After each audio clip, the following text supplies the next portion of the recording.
Oi, gente. Espero que todos estejam bem. Seguimos com o nosso conteúdo e nessa videoaula de literatura a gente vai falar sobre a nossa proposta para o segundo bimestre, né? Como vocês ficaram sabendo lá no início, pelo roteiro de leitura que eu enviei, a proposta é a leitura do nosso paradidático O Sertão Vai Virar Mar. Espero que todos tenham lido, tenham seguido lá as indicações que eu enviei, no que precisaria prestar atenção. Espero que tenham gostado. É um livro bem interessante, eu não escolhi sozinha, né? A coordenação, a direção também ajudaram. É um livro muito lido. Enfim, a gente vai falar um pouquinho, tem que ser superficialmente, obviamente, né? A proposta é que vocês leiam o livro e a gente comente, né? A gente dá a direção, depois a gente comente, que é isso que a gente vai fazer um pouco hoje, né? Então, aí temos o nosso livro, né? O Sertão Vai Virar Mar, do Moacir Cicliar, e a gente começa justamente falando um pouco sobre o autor, né? Moacir Jaime Cicliar, né? Nascido e falecido lá em Porto Alegre, nasceu em 1937, faleceu em 2011. Então, não é apenas, né, não foi apenas um escritor, né, não escreveu apenas livros e muito menos só esse, né. Ele, além de escritor, foi médico, professor, um dos nomes mais populares e queridos aí da literatura brasileira contemporânea. Uma obra extensa, relevante, inclui aí romances, contos, ensaios, títulos voltados realmente para o público infanto-juvenil. Retrata aí muito nas suas obras a realidade social da classe média urbana do Brasil. Me escreveu muito sobre medicina e sobre o judaísmo, né? Um tema que ele que inseriu na literatura brasileira. Então temos um autor aí que já deu para perceber, né?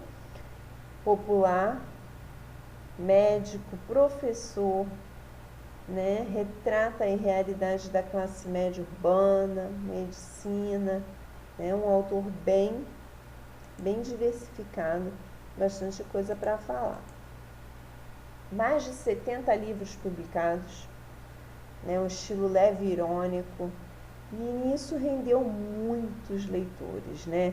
Foi eleito para a Academia Brasileira de Letras em 2003, né? Tendo recebido antes de ser eleito para a Academia Brasileira de Letras muitos prêmios, o Prêmio Jabuti, um dos prêmios mais importantes, né?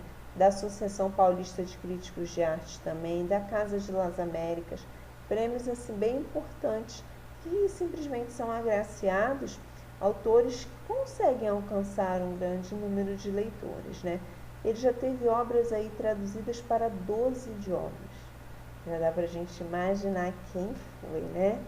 Apesar de ser aí um autor da literatura brasileira contemporânea, né? Olha, ganhou vários prêmios, foi eleito para a Academia Brasileira de Letras, obras traduzidas para 12 idiomas, né? Entre as obras mais importantes aí, contos e romances, são vários, né?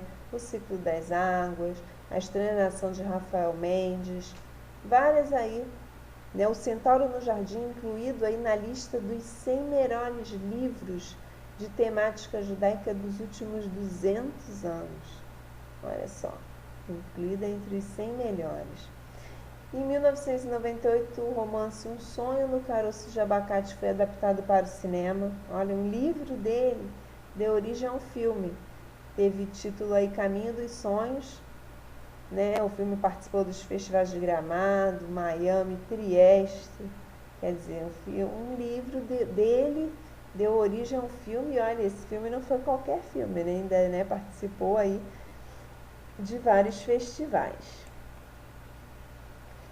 E o livro em si, O Sertão Vai Virar Mar. Deu para perceber, né? Ele escreveu vários outros, a gente selecionou esse para leitura, né, nesse segundo semestre de 2020. Verdadeira intenção aí do Sertão Vai Virar Mar.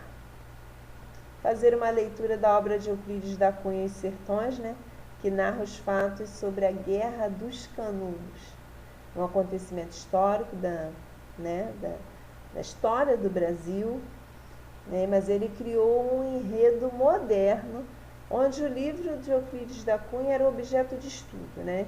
Esse livro Os Sertões, que contou a Guerra dos Canudos, ele foi estudado, né, no Sertão Vai Virar Mar.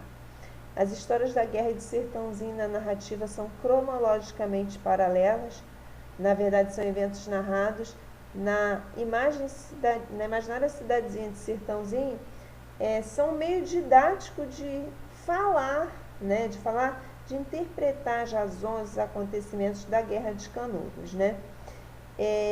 A história teve início aí numa escola particular, né, de classe média. Eu tenho certeza que os que leram o livro começam nesse momento, né, mesmo que já tenham lido há algum tempinho, começam aí relembrando, né? Tudo começou lá na escola privada, na escola particular de classe média. E quando o livro, né, de Euclides da Cunha foi proposto para um trabalho, né? Temos como personagens centrais o Guia, Martinho, Queco, G, Cinti e Zé, que são os colegas, e eles receberam justamente essa tarefa de fazer um debate sobre os sertões. Quem narrou foi o Gui, anos depois, né, dos fatos que se passaram na adolescência dele, ele conta como memórias, né? E ele fala sobre o que aconteceu com quase todos os personagens, né? Ele conta como se ele tivesse vivido aquela história, o Gui, e ele vai relembrando o que aconteceu com cada um. E sobre a história em si? O que a gente pode falar aí rapidamente sobre a história? A gente já viu que os colegas receberam a missão de fazer um trabalho, né, um debate sobre o livro Os Sertões, de Euclides da Cunha, um outro famoso, né, escritor da literatura brasileira. E nessa história tinha o Jesuíno, né, que cada vez mais atraía pessoas ao bairro do Buraco, e esse local foi só aumentando, né, com as pessoas vindas dos outros municípios. E quem tinha o poder, né, na cidade de Sertãozinho via com preocupação, até com desconfiança, né, aquela grande quantidade de pessoas sendo atraídas lá para o bairro do Buraco, né? As pessoas chegavam e quase seguindo cegamente o Jesuíno, que muitos consideravam até um santo, né? Só que as pessoas do poder viam aquilo com estranheza, com preocupação. O que será que aquilo iria dar, né? O que iria acontecer com o tempo? E aí um conflito se armou semelhante, né, à história lá do tempo de Antônio Conselheiro, né? Canudos, no seu auge, no final do século XIX, era a maior cidade da Bahia, ficando apenas atrás da capital Salvador, e para lá muitas pessoas foram buscando o Antônio Conselheiro, né? Ele havia vagado pelos sertões do Nordeste, construindo igrejas, reformando muros de cemitério, pregando. E quando ele foi, né, lá para essa cidade, as pessoas foram seguindo, tal como no livro O Sertão Vai Virar Mar acontecia com o Jesuíno, né? Antônio Conselheiro lá na obra, e aqui a gente tendo o Jesuíno, né? Com toda essa discussão sobre o que acontecera lá em Canudos, o delegado toma atitude ponderada e o beato Jesuíno ele acaba sendo internado, né, para o tratamento. E aí tem o debate na escola e qual a conclusão, né, uma parte muito interessante, qual a conclusão que todos chegam, né? Que no livro o desenrolar, o desfecho é totalmente diferente no livro de Sertão Vai Virar Mar do livro lá de Canudos. Em Canudos foi um verdadeiro massacre, né? Muitas pessoas morreram, uma verdadeira carnificina. E o que acontece aqui no Sertão Vai Virar Mar? O Moacir Cicliar, ele já faz o final de uma forma diferente, né? o Beato, ele é levado, internado para tratamento. Ele era pai de um dos meninos, né? Eu não vou contar a história, obviamente, porque de repente, se alguém não leu, né? E agora despertar, não, vou ler agora que ela está falando, agora vou ler o livro mesmo. Obviamente eu não vou contar o que acontece, mas os que leram já conseguem saber do que eu estou falando. Mas eles chegam aqui à conclusão que tudo que aconteceu em Canudos também poderia ter sido evitado, né? Se a população tivesse agido com bom senso. Porque no Sertão vai Virar Mar a gente não viu acontecer o que aconteceu lá em Canudos, né? Tudo terminou, vamos dizer assim, de uma forma pacífica, né? Então, ele conclui o texto dele com uma espécie de lição. E que lição foi essa, né? Os excessos, né? O pensar, tomar medidas comedidas pode evitar, pode prevenir, né, mal entendidos e até mesmo tragédias. Tinha tudo para o Sertão vai Virar Mar ser a mesma, né? Ter o mesmo final, até porque as histórias são parecidas lá de Canudos. Mas o autor aqui, ele deu uma nuance diferente, mostrando que se pensar com medidas comedidas, simplesmente o jesuíno foi internado para se tratar, né? Então ele dá realmente uma lição e põe todos para pensarem que tudo que aconteceu em Canudos poderia ter sido evitado. Não precisava ter tido a guerra que teve. Então, pessoal, assim, eu fiz um breve resumo, falei um pouco sobre o autor, sobre a experiência dele, sobre ter sido um autor, né, que ocupou uma cadeira na Academia Brasileira de Letras, sobre os prêmios que ele recebeu, como o Prêmio Jabuti, sobre a variedade de obras, sobre a experiência dele também como médico e professor. Ele simplesmente não dedicou a sua vida a escrever livros. Daí a gente falou um pouco sobre o que vem a ser a história do Sertão vai Virar Mar, esse paralelo aí com a Guerra de Canudos.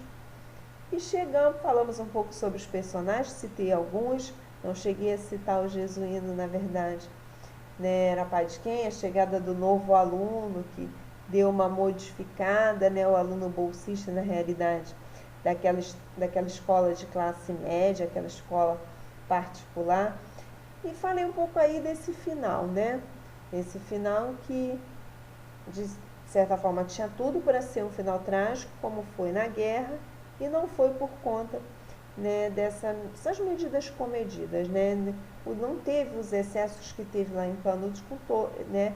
Quem tinha o poder invadindo e matando as pessoas. Então, quem leu, teve aí a oportunidade de repente relembrar a história, eu tenho certeza que fizeram as suas anotações no decorrer da leitura. Quem não leu ainda, tem aí, né, agora a gente realmente, efetivamente, falando sobre a obra, mas quem não leu tem aí a chance de ler, já tem um contexto maior para ir associando durante a leitura, ok? Então a gente ainda volta a falar sobre o nosso paradidático aí, o primeiro, né, de 2020, mas pelo momento é só. Continuem em casa, continuem se cuidando, que em breve daremos continuidade. Ok, pessoal? Até mais!